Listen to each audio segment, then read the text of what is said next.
Good evening friends. ఈ big box అగ్ని పరీక్ష గురించి రివ్యూలు చాలామంది చేస్తున్నారు చూస్తున్నాను. ఇంకోటి సెలక్షన్ కూడా యాక్చువల్గా జెన్యున్గా సెలక్షన్ అవుతుందని. Good evening friends. ఈ బిగ్ బాస్ సెలక్షన్స్ గురించి అదే అగ్ని పరీక్ష బిగ్ బాస్ అగ్ని పరీక్ష సెలక్షన్ గురించి చాలామంది రివ్యూలు ఇస్తున్నారు, కానీ జెన్యున్గా అవుతుందని ఎంతమంది ఇస్తున్నారు చెప్పండి. అసలు ఇది జెన్యున్ అవుతుందా?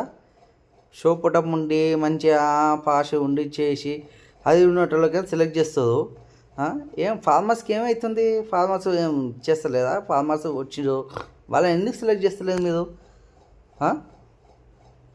అంటే కొన్ని డిస్టిక్లు మీరు సెలెక్ట్ చేయదని ఫిక్స్ అయ్యి వచ్చి ఆడ కూస్తుందా మీరు? అంటే ఇప్పుడు మన అభిజిత్ తోటి డ్యాన్స్ చేస్తే వాళ్ళని సెలెక్ట్ చేయడము, బిందు మాధవ్ని లేడీసే గొప్ప అని చెప్తే లేడీస్ సెలెక్ట్ చేయడం, లేడీస్ గొప్ప కాదు అదే లేడీస్ ఎందుకు గొప్ప అని అడిగితే వాళ్ళని సెలెక్ట్ చేయడం, అది మరి టూ మచ్గా ఉందండి ఇది. ఇప్పుడు అసలు అగ్ని పరీక్ష పెట్టడమే తప్పండి. ఇది పెట్టేది అసలు బిగ్ బాస్ అనేది ఏంది ప్లాట్ఫామ్? ఓ కామన్ మ్యాను తనది ఏందని చూపించుకోవడానికి పెట్టిండు బిగ్ బాస్ అనేది, రియాలిటీగా ఎట్లుంటుందని.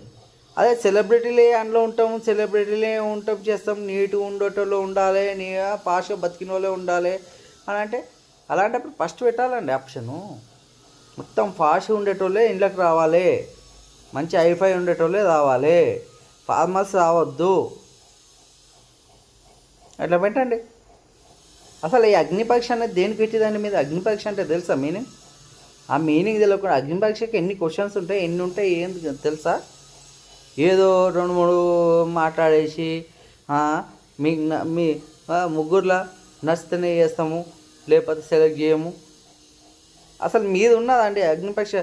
అసలు మీరు జడ్జిలుగా మీద పనికొస్తుంది అగ్ని పరీక్షకు? ఆ నవదీపే కానీ, బిందు మాధవ్ కానీ, అభిజిత్ కానీ అగ్ని పరీక్షకు దానికి మీకు అసలు అర్హత ఉందా మీకు? మీరు ఫస్ట్ అది చూసుకోండి. ఇంకోటి ఫార్మర్స్ వచ్చిన మరి మిడిల్ క్లాస్కి లో మిడిల్ క్లాస్ వాళ్ళు వచ్చిన వాళ్ళని రిజెక్ట్ చేయడము. వాళ్ళు అవునండి టాలెంట్ ప్రూవ్ చేసుకోనికి వచ్చేది. ఇప్పుడు మీకు ఎవరు ఇచ్చేదండి అసలు అది ఆపర్చునిటీస్? మీకు ఎవరు ఇచ్చేది? మీద ఫస్టే హైఫైలు ఉండరా, లేకపోతే మీరు ఫస్టే ఏమన్నా దీంట్లో కలిసిదా? దయచేసి అర్థం చేసుకోండి. మీరు కొద్దిగా ఆలోచించి జడ్జిమెంట్ ఇవ్వండి ప్లీజ్. Thank you.